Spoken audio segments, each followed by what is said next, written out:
Hi everyone, welcome back. अगर आप ढूंढ रहे हैं easy to learn question answer important for your exams तो आप बिल्कुल ही सही जगह हैं। यहाँ हम करेंगे एनसीईआरटी क्लास 8 साइंस का जो न्यू बुक है क्यूरियोसिटी का chapter 4 electricity magnetic and heating effects के क्वेश्चन आंसर। इसके अलावा क्लास 8 के सारे चैप्टर के question answer, keyword, notes, important question answer, MCQs सब मेरे चैनल की प्लेलिस्ट में मिल जाएगा। आप वहाँ से जाकर देख सकते हो। चलिए स्टार्ट करते हैं। क्वेश्चन फर्स्ट में हमें फिल इन द ब्लैंक्स है। The solution use in a voltaic cell. जो सॉल्यूशन हम इस्तेमाल करते हैं वोल्टेलिक सेल्स में उसको इलेक्ट्रोलाइट कहते हैं। ठीक है। सेकेंड, एक current carrying coil behaves like. जब कोई भी कॉइल जहाँ पे करंट फ्लो हो रहा होता है वो किसकी तरह बिहेव करता है? मैग्नेट की तरह। अब हमारा जो सेकंड क्वेश्चन है वो है ट्रू एंड फॉल्स चूज करना है। First statement, dry cells are less portable compare to voltaic cell. क्या ये ट्रू है या फिर फॉल्स? तो हमारा जो आंसर है वो है फॉल्स। अब रीजन इसके पीछे है, dry cells are more portable because they do not contain liquid chemicals that can spell. जितने भी ड्राई सेल होते हैं जिसको हम इस्तेमाल करते हैं, अपने टॉर्च हो गया, हमारा जो वॉल की क्लॉक हो गया, और बहुत सारे जो कि रिमोट से चलने वाली चीज़ें होती है वहाँ पर इस्तेमाल हम ड्राई सेल कहते हैं। अब वो मोर पोर्टेबल है, कहीं भी आप इस्तेमाल कर सकते हो, कहीं ले जा सकते हो, क्योंकि वो लिक्विड केमिकल कंटेन नहीं करता। ठीक है। सेकेंड था हमारा, a coil becomes N electromagnet only when current flows through it. Yes, जब कोई भी करंट फ्लो होता है सिंपल एक कॉइल में, तो वो इलेक्ट्रोमैग्नेट की तरह बिहेव करता है, पर तब तक ही बिहेव करता है जब तक उसमें करंट फ्लो हो रहा होता है। जैसे करंट फ्लो होना स्टॉप होगा वो उसका जो इलेक्ट्रोमैग्नेट बिहेवियर है वो भी स्टॉप हो जाएगा। ठीक है।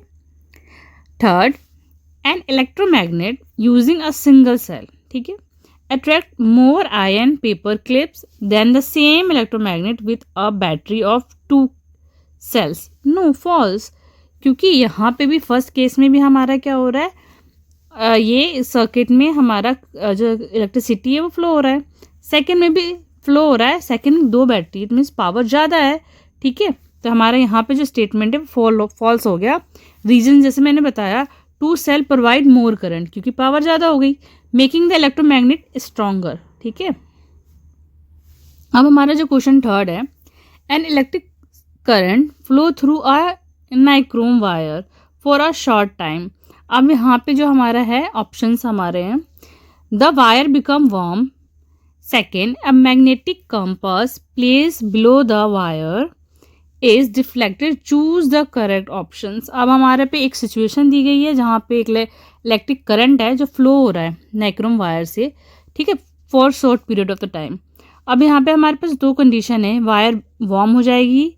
सेकंड, क्या मैग्नेटिक जो कंपास है उसको अगर हम वहाँ पे रखते हैं, उनके नियर बाय रखते हैं, तो क्या वो डिफ्लेक्टेड होगा? अब हमारे पास कौन सा ऑप्शन सही है, हमें ये चूज़ करना है। ऑप्शन 1 करेक्ट है, या हमारा ऑप्शन 2 करेक्ट है, या बोथ करेक्ट है, या बोथ ही इनकरेक्ट है। ठीक है। तो हमारा जो answer C, both, A first and second दोनों ही करेक्ट होगा। जो वायर होगी वो वार्म हो जाएगी, और जो मैग्नेटिक कंपास जब हम वहाँ पे रखेंगे तो वो रिफ्लेक्शन शो करेगा। तो हमारा यहाँ पे आंसर, जैसे कि मैंने आपको बताया कि जो वायर है वो वार्म हो जाएगा, और जो मैग्नेटिक कंपास है जब हम वहाँ पे रखेंगे तो वो डिफ्लेक्शन शो करेगा। तो आंसर हमारा C correct. Reasons, current produce both heating and magnetic effect, ये हमारा रीजन है। चलिए हम आगे बढ़ते हैं। अब हमारे 4 क्वेश्चन है, वहाँ पे हमें मैच करना है। Match the item in a column A with those in column B. ठीक है। अब यहाँ पे हमारा आंसर है, जो वोल्टेलिक सेल है, अब हमने यहाँ पे डायरेक्टली हमने मैच किया है D, generate electricity by chemical reactions. और जो इलेक्ट्रिक आयरन होता है work on heating effect of electric current. जो थर्ड, नाइक्रोम वायर है best suited for electric heaters. 4, electromagnet work on magnetic effect of electric current. ठीक है। अब move next, question 5, nichrome wire is commonly used in electrical heating devices because it, अब जो हम nichrome wire होते हैं उसको हम नॉर्मली ज़्यादातर इलेक्ट्रिक हीटिंग की जो डिवाइसेस होते हैं वहाँ पे इस्तेमाल करते हैं। ऐसा क्यों करते हैं? हमारे पास 4 ऑप्शन दिए गए हैं। A is a good conductor of electricity, क्या वो गुड कंडक्टर ऑफ इलेक्ट्रिसिटी है? सेकेंड है वो जनरेट करता है more heat for a given current, more heat produce करता है। थर्ड चीपर है than copper. And 4 is an insulator of electricity. अब हम क्या इसका जो हमारा जो मेजर वर्क है, मेजर इसकी जो फंक्शन है नाइक्रोम वायर की, वो है आंसर सेकंड। वो जनरेट करता है more heat for a given current, इसीलिए तो हम उसको हीटिंग डिवाइस में इस्तेमाल करते हैं क्योंकि वो हीट जनरेट करता है ना ज़्यादा। ठीक है, तो आंसर को देख लेते हैं। आंसर हमारे second, generate more heat for a given current. अब रीज़न ये है कि जो नाइक्रोम वायर है has high resistance and produce more heat when current flow through it. जब करंट फ्लो होता है नाइक्रोम वायर से तो वो क्या करती है, बहुत हीट प्रोड्यूस करती है। Question number 6, electric heating devices like electric heater और स्टोव आर ऑफन यूज, ठीक है, often considered more convenient than traditional heating method like burning firewood or charcoal. Give reason to support this statement considering societal impact. अब हमारा जो पहले का जो traditional use हम करते थे हीटिंग के, जैसे हम खाना बनाने के लिए हम फायरवुड लकड़ी का इस्तेमाल किया जाता था, चारकोल का इस्तेमाल किया जाता था। अब हम हीटिंग के लिए क्या यूज़ करते हैं, इलेक्ट्रिक हीटर यूज़ करते हैं और स्टोव यूज़ करते हैं। तो अब हमें ये बताना है कि जो हम मोर कन्वीनियंट, हमारा अभी का जो हमारा जो मेथड है वो मोर कन्वीनियंट है पहले के जो मेथड थे, जो ट्रेडिशनल मेथड से। तो हमें रीज़न बताना है ऐसा क्यों है, ये स्टेटमेंट हमने क्यों बोला कि मोर कन्वीनियंट है, और हमें इसको सपोर्ट करते हुए आंसर लिखना है। तो हमारा आंसर है जो इलेक्ट्रिक हीटिंग डिवाइसेस है जो अब के हैं वो मोर कन्वीनियंट है बिकॉज वो ईजी टू ऑपरेट है। सबसे पहले तो लोग हम लकड़ी का इस्तेमाल करते थे और चाकू का इस्तेमाल करते थे, फायरवुड का इस्तेमाल करते थे, वो थोड़ा सा इतना इजी नहीं था, ठीक है, आसान नहीं था ऑपरेट करना। सब अब का क्या है, बहुत ही आसान है। Second, they produce heat quickly, एक तो बहुत जल्दी से भी हीट क्विकली प्रोड्यूस करना पड़ता है, हो जाता है क्योंकि आसान है, बहुत जल्दी से हो जाता है। और जो पहले का जो ट्रेडिशनल मेथड था उसमें टाइम लगता था। Third, they do not create smoke और ऐश, क्योंकि आपने भी देखा होगा कि पहले के जो मेथड थे उसमें ऐश और स्मोक बहुत क्रिएट होता था, ठीक है, और अब के नहीं होता। 4, they reduce indoor air pollution, जिससे कि इंडोर का एयर पोल्यूशन है वो भी नहीं हो रहा है ना, स्मोक से पूरी तरह धुआं हो जाता था जो कि अब नहीं हो रहा। 5th, they help save firewood and trees, obviously अब इससे क्या हो रहा है, हमारे जो फायरवुड है वो भी बच रहे हैं, ट्रीज भी बच रहे हैं। And 6, temperature can be control easily, और हम टेम्परेचर को भी ईजिली कंट्रोल कर पा रहे हैं। 7, they are cleaner and safer when use properly, अब हम सही से इस्तेमाल करेंगे तो ये क्लीन भी और सेफ भी है कंपेयर करें ट्रेडिशनल वे से, क्योंकि पहले क्या होता था, उस एक तो ईजिली नहीं हो पाता था, अगर रेनी सीजन है या फिर कोई ऐसा मौसम है वहाँ पे क्या होता था, उसको ऑपरेट करना बहुत हार्ड हो जाता था, डिफ़िकल्ट हो जाता था जो हमारी लेडीज़ थी या फिर जो भी घर के जो बंदे थे उनके लिए। तो इससे हम ये कह सकते हैं कि जो आज के जो मेथड है वो ईजी है, काफ़ी ईजी है कंपेयर टू ट्रेडिशनल मेथड, ठीक है। Now question number 7, look at the figure, जो कि हमारे यहाँ पे दिया हुआ है, ये फिगर है हमारा 4.A में, आपने बुक में देखेंगे एनसीईआरटी बुक में 4.A पे ये फिगर है, ठीक है। If the compass place near the coil deflect, अब जो 4.A का जो फिगर है, मैंने यहाँ का तो मैंने इसमें एरो शो किया हुआ है, मीन्स ये आंसर है, वहाँ पे आपका एरो नहीं दिख रहा है। Draw an arrow on the diagram, show the path of the electric current, explain why the compass needle move when the current flow, and third, predict what would happen to the deflection if you reserve the battery terminal, sorry reverse. अब क्या होता है, हमें तो पहला diagram में arrow show करना है, सेकेंड हमें एक्सप्लेन करना है कि कंपास का नीडल क्यों मूव होता है जब करंट फ्लो होता है, एंड थर्ड हमें प्रिडिक्ट करना है क्या होगा जब हम बैटरी के टर्मिनल को रिवर्स कर देंगे, उल्टा कर देंगे, तब क्या होगा, ठीक है, तब क्या डिफ्लेक्शन शो होगा या फिर नहीं होगा। तो हमारी 3 क्वेश्चन है, उसके आंसर हम देते हैं। तो पहला आंसर जो हमारा ये एरो शो करना है उसको हमने ऐसा शो करा है, हमेशा ही एरो को पॉजिटिव जो टर्मिनल है वहाँ से हमें शो करना होता है, यहाँ से ये गया देन कॉइल के पास, फिर देन ऐसे रिटर्न, ठीक है। अब सेकंड जो क्वेश्चन का आंसर था, the compass needle move because current flowing through the coil, produce a magnetic field around it. जब भी एक कॉइल में हमारा करंट फ्लो होता है तो वो क्या बन जाता है, वो मैग्नेटिक फील्ड क्रिएट कर देता है ना। The compass align itself with its magnetic field and gets deflected. जब हम वहाँ पे कंपास रखेंगे तो क्या होगा, वहाँ पे रिफ्लेक्शन शो होगा, क्योंकि वो मैग्नेटिक जो हमारा करंट है वहाँ पे आ रहा है तो वो रिफ्लेक्शन शो होगा, मैग्नेटिक फील्ड के अंदर आ रहा है। और जो थर्ड है, जब हम बैटरी के टर्मिनल को रिवर्स कर देंगे तो वहाँ पे क्या होगा, करंट रिवर्स हो जाएगा। The direction of current reverse, therefore जो मैग्नेटिक फील्ड है वो भी क्या हो जाएगी, रिवर्स हो जाएगी। और जो कंपास का जो निडल है वो डिफ्लेक्शन शो करेगा अपोजिट डायरेक्शन में। बस ऐसे ही है, सिंपल सा। Now question number 8, suppose Sumana forget to move the switch of a lifting electromagnet model of to off position in introduction story. अब हमारा इंट्रोडक्शन में हमने एक स्टोरी देखा था सुमाना के बारे में, जो कि उसने इलेक्ट्रोमैग्नेट मॉडल बनाया था, जहाँ पे क्या होता है, जब इलेक्ट्रोमैग्नेट बनता है मीन्स कॉइल में जब करंट फ्लो होता है तो वो इलेक्ट्रोमैग्नेट की तरह बिहेव करता है। तो वो क्या करता है, वहाँ पे वो सारे आयरन पेपर के जो क्लिप्स होते हैं उसको वो पिकअप कर लेता है, स्टिक हो जाता है उससे, ठीक है, इलेक्ट्रोमैग्नेट से। अब आपने ये वाला ये मेरे चैप्टर के इंट्रोडक्शन में मैंने एक्सप्लेन किया था, तो अगर आपने नहीं देखा तो आप पहले चैप्टर का एक्सप्लेनेशन देख लो, आपको अच्छे समझ में आ जाएगा, ठीक है। फिर भी मैं यहाँ पे रेफरेंस के लिए ये आपको यहाँ पे मैं शो कर रही हूँ। अब क्या होता है, सुमाना भूल जाती है, सपोज कि वो अपने मॉडल को ऑफ करना ही भूल गई है, वो ऑन पोजीशन में। पर क्या होता है, फिर भी कुछ समय के बाद जो आयरन की जो क्लिप होती है, नेल्स होती है, अब वो ज़्यादा वो पिक नहीं कर पा रहा, अब वो गिर जा रही है। ऐसा क्यों हुआ है? But the wire wrap around the iron nails is still warm. But जो आयरन नेल के जो अराउंड में जो कि जो वायर रैप हो रखा है मीन्स वो अभी तक वार्म है, वो इलेक्ट्रोमैग्नेट है। Why did the lifting electromagnet stop lifting the clip?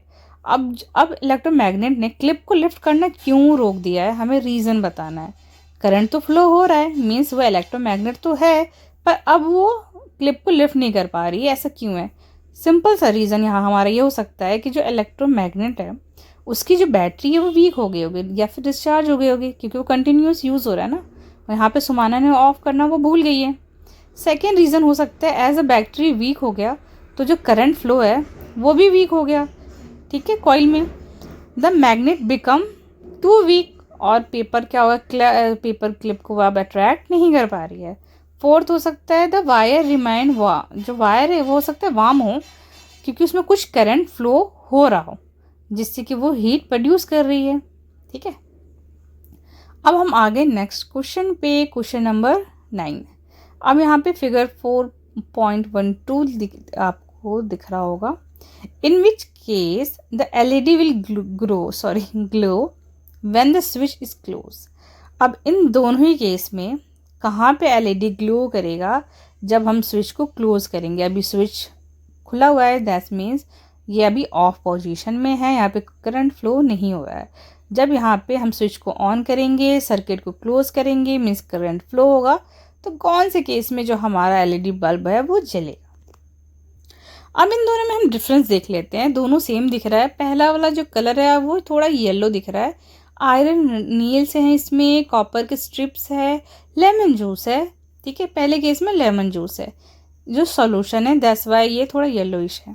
Second में ये प्योर वाटर है, सारी चीज़ें सेम है बट ये प्योर वाटर है, ठीक है। तो किस में जलेगा आप गैस करेंगे, कमेंट में बताएंगे, क्या प्योर वाटर में ये इलेक्ट्रिसिटी प्रोड्यूस होगी या फिर लेमन जूस में। तो आंसर इज, जिन्होंने ए आंसर दिया है वो करेक्ट है, ठीक है। रीज़न देखते हैं।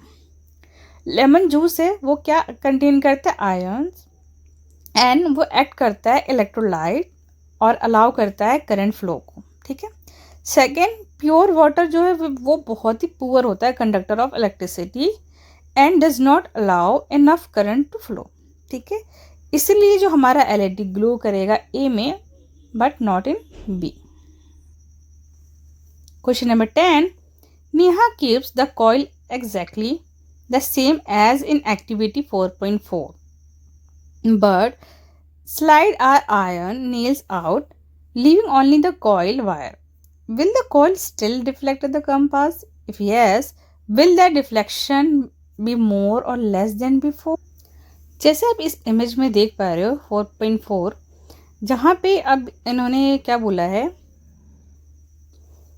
इन्होंने वही कॉइल लिया है जो 4.4 में है। अब वहाँ से जो आयरन नेल से उसको हटा दिया है, सिर्फ कॉइल को रहने दिया है, ठीक है। अब वहाँ पे हम कंपास रखेंगे तो क्या वो अभी भी डिफ्लेक्शन शो करेगा? अगर हाँ तो कितना करेगा, क्या पहले से ज़्यादा करेगा या कम करेगा? तो आंसर यस, वो अभी भी करेगा, ठीक है, बट लेस देन बिफोर। अब रीज़न क्या है इसके पीछे का? एक करंट कैरिंग जो कॉइल होता है वो प्रोड्यूस करता है मैग्नेटिक फील्ड। सबको पता है, आपने इस चैप्टर में यही पढ़ा है कि जो करंट कैरिंग जो कॉइल होता है वो मैग्नेटिक फील्ड प्रोड्यूस करता है।